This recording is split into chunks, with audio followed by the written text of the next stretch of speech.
Hello, I'm Janae Tibshirani with 90 at 9, brought to you by interest.co.nz. This is where you get everything you need to know in 90 seconds at 9 o'clock, with news a free trade agreement between New Zealand and the European Union is officially on the cards. Prime Minister John Key and European Union leaders have agreed to start discussions on an agreement as soon as possible. Key says the EU is a key trading partner for New Zealand, with two-way trade totalling over $19 billion. The EU is also our second largest investment source and largest research and development partner. Key's commitment to the EU comes further to the government this year signing an FTA with Korea and concluding Trans-Pacific Partnership negotiations. Deutsche Bank is cutting nearly a third of its staff and closing its operations in New Zealand. Germany's biggest lender has announced it will slash 35,000 jobs, shut operations in 10 countries, close 200 branches in Germany, and halve the number of its investment banking customers by 2020. The overhaul, aimed at simplifying Deutsche Bank and improving its returns, comes as it reported a €6 billion loss in the third quarter. China's ditching its one-child policy as it tries to alleviate demographic strains on the economy and spur growth.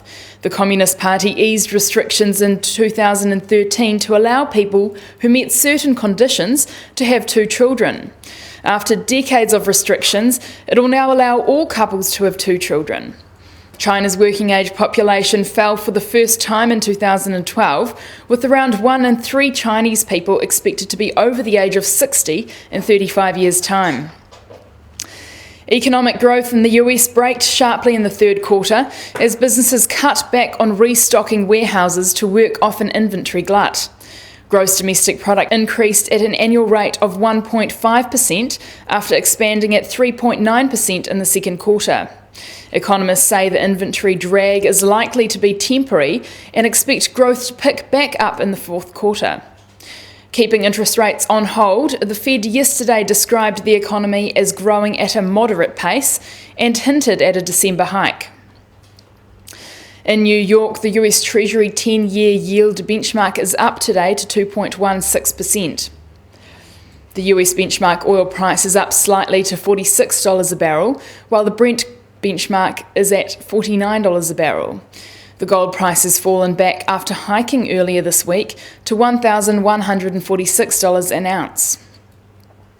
The New Zealand dollar has made major gains against the Australian, following the price of iron ore dropping below $50 a tonne for the first time since July.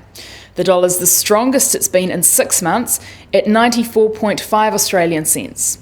The New Zealand dollar's also strengthened to 66.9 US cents following the announcement of weak GDP growth in the States.